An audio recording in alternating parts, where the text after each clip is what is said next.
अस्सलामु अलैकुम वरहमतुल्लाहि वबरकातुहू। अल्हम्दुलिल्लाहि रब्बिल आलमीन, अस्सलातु वस्सलामु अला सय्यिदिल मुरसलीन व अला आलिहि व सहाबिहि अजमाइन। আজকে জাতীয় মূল্যবোধ সংরক্ষণ পরিষদের উদ্যোগে আয়োজিত এই গুরুত্বপূর্ণ সেমিনারের সম্মানিত সভাপতি, মঞ্চ উপবিষ্ট দেশ বরেণ্য ওলামায়ে কেরাম, মুআজ্জাজ ওলামায়ে কেরাম, জাতীয় রাজনৈতিক নেতৃবৃন্দ, সাংবাদিক বন্ধুগণ এবং শ্রদ্ধাভাজন এবং বিজ্ঞ প্রবন্ধকার ডক্টর খামা কবিরুল ইসলাম, বাংলাদেশের সাবেক সচিব এবং উপস্থিত সুধীবৃন্দ, আজকের এই গুরুত্বপূর্ণ সেমিনার একটি ব্যতিক্রম এবং জাতির জন্য একটি অপরিহার্য অনিবার্য প্রয়োজন ছিল। যে সেমিনারের প্রতিপাদ্য বিষয় হচ্ছে প্রাথমিক বিদ্যালয়ে ধর্মীয় শিক্ষক নিয়োগ এবং ধর্মীয় মূল্যবোধ পরিপন্থী যাবতীয় সিদ্ধান্ত বাতিল করতে হবে। এটার প্রয়োজন এবং প্রাসঙ্গিকতা এটাকেই আজকের সেমিনারের মূল প্রতিপাদ্য হিসেবে নির্ধারণ করা হয়েছে। সালাতুল আসর সামনে, সময়ের হিসাব করলে আমাদের আলোচনাটা খুব শর্ট করতে হবে, শেষ করেই আমাদের আসর পড়তে হবে। এই জন্য আমি খুবই সংক্ষেপে আমার দু চারটি কথা আপনাদের খেদমতে পেশ করার জন্য ইনশাআল্লাহ চেষ্টা করব। বিজ্ঞ প্রবন্ধকারকে আমি শুকরিয়া জানাচ্ছি যে তিনি খুব চিন্তাভাবনা করে একটা ইনফরমেটিভ, একটা তথ্যবহুল প্রবন্ধ আজকের এই সেমিনারে উপস্থাপন করেছেন। আমরা এখান থেকে উপকৃত হয়েছি। আমার আগে যারা বিজ্ঞ আলোচকবৃন্দ অনেক কথা বলেছেন, অনেক একটু সময় নিয়ে ব্যাখ্যা করতে পেরেছেন, অনেক তথ্য দিয়েছেন, অনেক দাবি উপস্থাপিত হয়েছে। আমার পরেও আরো শ্রদ্ধেয় আলোচকবৃন্দ আলোচনা করবেন। শুরুতে আমি আমাদের সম্মানিত আমিরে জামাত ডক্টর শফিকুর রহমানের সালাম এবং শুভেচ্ছা জানাচ্ছি। তিনি আমেরিকাতে সফরে আছেন। উনি আমাকে ফোনে বলেছেন যে এই সেমিনারে আপনি যাবেন এবং সকলকে আমার সালাম জানাবেন। তো আমি আপনাদের সকলকে ওনার সালাম এবং এই সেমিনার সফল করার ব্যাপারে ওনার দোয়া এবং সংহতি প্রকাশ করেছেন। প্রথম কথা হচ্ছে যে একটা সভ্যতা, একটা রাষ্ট্র, একটা জাতি, একটা সংস্কৃতি বিনির্মাণের জন্য, নীতি নির্ধারণের জন্য প্রথম সিদ্ধান্ত নিতে গেলে প্রশ্ন করতে হয়, জানতে হয় যে আমি কে, আমার পরিচয় কি, কার জন্য এই নীতি নির্ধারণ করছি। সেই পরিচয় আজকে আমাদের এই প্রিয় জন্মভূমি বাংলাদেশের ভূখণ্ডে আমরা যারা বসবাস করি, 90-এর বেশি শতাংশ মানুষ হচ্ছে আমরা মুসলিম। আমরা মুসলিম বলে দাবি করি, আর আমাদের মালিক, আমাদের রব, আমাদের ইলাহ হচ্ছেন মহান আল্লাহ রাব্বুল আলামিন। এই তো আমাদের সবচেয়ে বড় পরিচয়। আর তিনি আমাদের পরিচালনা করার জন্য, হেদায়েতের জন্য সেই মহান সত্তা আল্লাহ পাক, যিনি আমাদেরকে হেদায়েতের জন্য তার প্রিয় নবীকে পাঠিয়েছেন। আউযু বিল্লাহি মিনাশ শাইতানির রাজীম, বিসমিল্লাহির রহমানির রহিম। ওয়াল্লাযী আরসালা রাসূলাহু বিল হুদা ওয়া দীনিল হক লিইয়ুযহিরাহু আলা দ্বীনি কুল্লিহি। উলামায়ে কেরাম এই অর্থ করার প্রয়োজন নেই, সবাই জানেন। আমার আগের আলোচক তিনিও বলেছেন যে প্রিয় নবী মুহাম্মদ মুস্তাফা সাল্লাল্লাহু আলাইহি ওয়াসাল্লামকেই আমাদের জাতির হেদায়েতের জন্য, মানব রচিত সমস্ত মতাদর্শের উপরে আল্লাহর দ্বীন, আল্লাহর হেদায়েত, এই ওয়ে অফ লাইফ, এই দ্বীন, এই হুদা, এই দ্বীন হক, এই কোড অফ লাইফ, এই কনস্টিটিউশনকে বিজয়ী করার জন্য, লিইয়ুযহিরাহু আলা দ্বীনি কুল্লি, আর যত আইন, যত মত, যত পলিসি, সবটার উপরে এই দ্বীনকে বিজয়ী করার জন্য প্রিয় নবীকে পাঠানো হয়েছে। তো আমাদের আরেকটা পরিচয়, আমরা সেই প্রিয় নবীর উম্মত, নাকি বলেন? সেই উম্মতে মুহাম্মাদী সাল্লাল্লাহু আলাইহি ওয়াসাল্লাম হিসেবে আমাদের পরিচয়।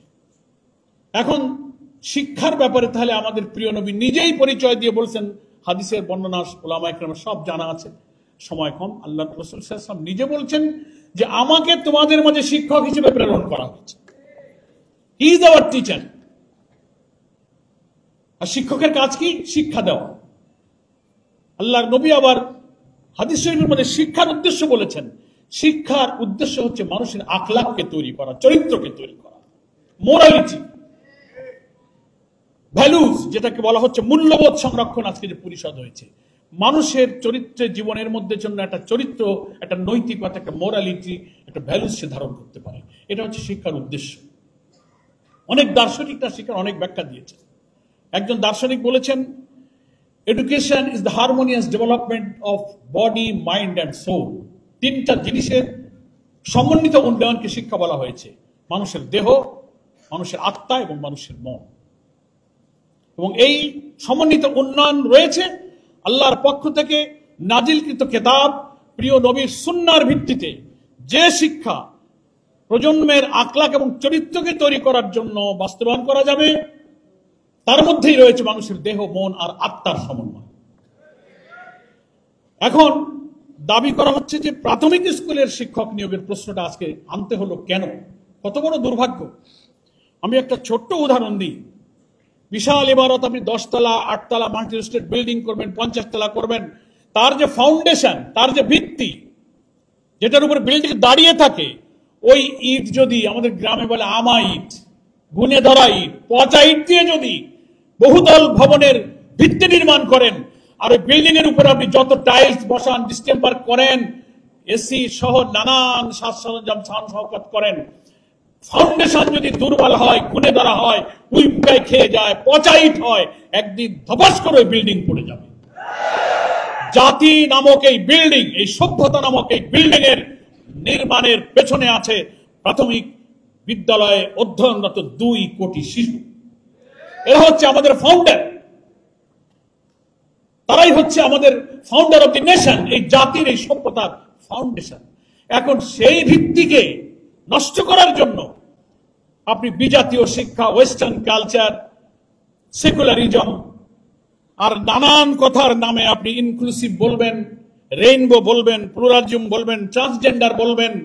এই সমস্ত শব্দের মারপ্যাচের আড়ালে মানুষকে যৌনতা শেখাবেন, সমকামিতা শেখাবেন। আল্লাহ যেভাবে যাকে সৃষ্টি করেছেন কৃত্রিম উপায়ে মেডিকেল সার্জারি করে আপনি ট্রান্সজেন্ডারের নামে আর একটা হারাম কবিরা গুনার কাজ করাবেন। এই শিক্ষা দিয়ে ফাউন্ডেশনকে আপনি নষ্ট করবেন। ইউ হ্যাভ নো রাইট, আপনার কোনো অধিকার নেই। সুধীবৃন্দ, আমি তো এই পরিষ্কার সংক্ষেপে বলতে চাই, একটি সমাজ, সভ্যতা, রাষ্ট্র বিনির্মাণের প্রয়োজনে আমাদের জাতির ভবিষ্যৎ যারা আগামী দিনে রাষ্ট্রপতি, প্রধান বিচারপতি, সেনাপ্রধান, প্রধানমন্ত্রী, পার্লামেন্ট মেম্বার, সচিবালয়, DC, SP, UNO, every key point of our state, রাষ্ট্রের প্রতিটি গুরুত্বপূর্ণ যন্ত্রে যারা দায়িত্ব পালন করবে, তারা হচ্ছে আজকের শিশু। আপনি কি অবাক হয়ে শুনলেন, 1,18,000 বিদ্যালয়ে এখন 2 কোটি শিশু লেখাপড়া করছে। এরাই তো আগামী দিনে রাষ্ট্র চালাবে। এর মাথায় যদি যৌনতা ঢুকিয়ে দেন, সমকামিতা ঢুকিয়ে দেন, অশ্লীলতা ঢুকিয়ে দেন, আমার জাতীয় সভ্যতা, সংস্কৃতি, জাতিসত্তা, মূল্যবোধ বিরোধী চেতনা এখনই যদি ঢুকিয়ে দেন, তো এই সভ্যতা একদিন ধপাস করে পড়ে চুরমার হয়ে যাবে। এই সভ্যতা থাকবে না। পশ্চিমা দুনিয়া চাচ্ছে মুসলিম ঐতিহ্যবাহী যুগ যুগ ধরে সে আল্লাহর প্রিয় নবী, খোলাফায়ে রাশিদিনের এবং আমাদের মুসলিম শাসকদের গড়ে তোলা তিলে তিলে অনেক শাহাদাত, রক্তের বিনিময়ে ঐচিত্যের এবং সভ্যতার বিশাল ইমারত যেন ধসে পড়ে যায়, দাঁড়িয়ে থাকতে না পারে। এটা হচ্ছে সেই পশ্চিমাদের একটি ষড়যন্ত্র।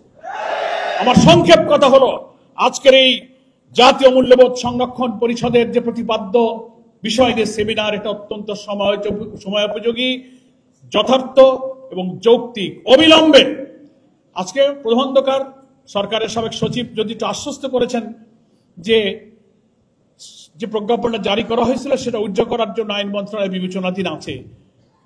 আমরা আল্লাহ শুকরিয়া আদায় করি। অবিলম্বে এটা তো বাতিল করতে হবে এবং অবিলম্বে ধর্মীয় শিক্ষা, নৈতিকতা, যে শিক্ষার জন্য পৃথিবীতে আল্লাহ নবী এসেছিলেন, আখলাক গঠন করা হবে শিক্ষার উদ্দেশ্য। সেই শিক্ষার জন্য আমার আদব, কায়দা, সততা, নৈতিকতা, আমার মধ্যে চরিত্র। তিনি ডাক্তার হবেন, ইঞ্জিনিয়ার হবেন, রাষ্ট্রপতি হবেন, সেনাপ্রধান হবে, কিন্তু তিনি দুর্নীতি করবেন না, মিথ্যা বলবেন না, হারাম খাবেন না, জেনা করবেন না, ব্যভিচার করবেন না। সৎ রাষ্ট্রপতি, সৎ প্রধানমন্ত্রী, সৎ সেনাপ্রধান, সৎ বিচারপতি হয়ে গোটা রাষ্ট্রকে তারা চালাবে। আজকের শিশুদের এই শিক্ষার সময় যদি এই ফাউন্ডেশন নির্মাণে এই বাংলাদেশ আমার সামনে বসা আছে, গোটা বাংলাদেশ এখানে বসা, আমরা যদি আপোষহীন, অকুত ভয়, রাজনীতি, দলীয় স্বার্থের ঊর্ধ্বে একটি সিরিয়াস পদক্ষেপ না নিতে পারি, আমরা জাতির কাছে, আমার সন্তানের কাছে, প্রজন্মের কাছে আমরা দায়ী থেকে যাব। আমি আজকের এই উদ্যোক্তাদেরকে ধন্যবাদ জানিয়ে বাংলাদেশ জামাত ইসলামীর পক্ষ থেকে এই আন্দোলনে সর্বাত্মক সহযোগিতার অঙ্গীকার ব্যক্ত করে আমার বক্তব্য শেষ করছি। আল্লাহ হাফেজ। বাংলাদেশ জিন্দাবাদ।